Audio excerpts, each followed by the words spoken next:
పశ్చిమాసియాలో ముదురుతున్న America Iran యుద్ధం ప్రపంచ ఇంధన రవాణా వ్యవస్థను పూర్తిగా ముట్టడించే స్థాయికి చేరింది.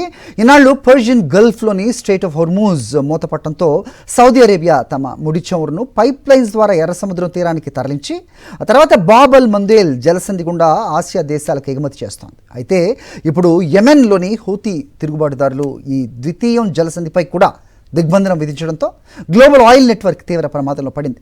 మరోవైపు కాంగ్రెస్ అనుమతితో సంబంధం లేకుండానే ఇరాన్పై యుద్ధం కొనసాగించేందుకు ట్రంప్ సర్కార్కు పూర్తి అధికారాలు ఉన్నాయని రక్షణ కార్యదర్శి పీట్ హెగ్సెత్ తెగేసి చెప్పడం వాషింగ్టన్లో రాజ్యాంగ వివాదానికి తెరలేపింది. గ్లోబల్ ఎనర్జీ రవాణాకు అత్యంత కీలకమైన రెండు ప్రధాన మార్గాలు ఒకేసారి మూతపడే పరిస్థితి రావడంతో ప్రపంచ దేశాలు వణికిపోతున్నాయి. యుద్ధానికి ముందు ప్రపంచంలో 5వ వంతు చమురు హార్ముజ్ జలసంధి గుండానే వెళ్లేది. ఇరాన్ దాడుల కారణంగా అక్కడ అమెరికా విధించిన సముద్ర దిగ్బంధనంతో ఓడల రాకపోకలు స్తంభించాయి. దీంతో సౌదీ అరేబియా తమ ఆయిల్ నిల్వలను తూర్పు ప్రాంతం నుండి పశ్చిమాన ఉన్న ఎర్ర సముద్రం పోర్టు యాన్బుకు పైప్ లైన్ ద్వారా తరలించడం మొదలుపెట్టింది.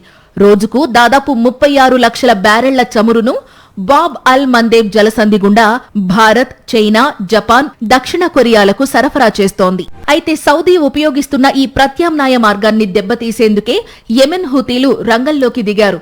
బాబ్ అల్ మందేబ్ వద్ద సౌదీ నౌకలను అడ్డుకుంటామని హుతీలు ప్రకటించిన మరుసటి రోజే ఆ భయంతో 2 భారీ ఆయిల్ ట్యాంకర్లు యూటర్న్ తీసుకుని ఉత్తరాన ఉన్న సూయెజ్ కాలువ వైపు మళ్లాయి. ప్రస్తుతం ఎర్ర సముద్రంలో 93కి పైగా ఆయిల్ ట్యాంకర్లు చిక్కుకుపోయాయి. ఒకవేళ బాబ్ అల్ మందేబ్ కూడా హుతీల పరమైతే నౌకలు ఆఫ్రికా ఖండాన్ని చుట్టి సుదీర్ఘ మార్గంలో వెళ్లాల్సి వస్తుంది. దీనివల్ల రవాణా ఖర్చులు విపరీతంగా పెరిగిపోయి అంతర్జాతీయంగా పెట్రోల్, డీజిల్ ధరకు రెక్కలు రావడం ఖాయం. ఇదే సమయంలో వాషింగ్టన్లో వైట్ హౌస్, పార్లమెంటు మధ్య యుద్ధ అధికారాల పోరు మరింత ముదిరింది. పార్లమెంటు బడ్జెట్ విచారణలో పాల్గొన్న రక్షణ కార్యదర్శి పీట్ హెగ్సెత్ కాంగ్రెస్ ప్రతినిధులు వేసిన ప్రశ్నలకు ఘాటుగా సమాధానమిచ్చారు. కాంగ్రెస్ ప్రత్యేక ఆమోదం తెలపకపోయినా ఇరాన్పై సైనిక చర్యలు కొనసాగించేందుకు అధ్యక్షుడు ట్రంప్కు రాజ్యాంగబద్ధమైన పూర్తి అధికారాలు ఉన్నాయని హెగ్సెత్ స్పష్టం చేశారు. మరోవైపు ఇరాన్ ఇస్లామిక్ రెవల్యూషనరీ గార్డ్స్ కువైట్లోని ఆలీ అల్ సేలం ఎయిర్బేస్ వద్ద ఉన్న 2 రాడార్లతో పాటు బుబియాన్ దీవిలోని మరొక రాడార్ను క్షిపణులతో ధ్వంసం చేసినట్లు ప్రకటించింది.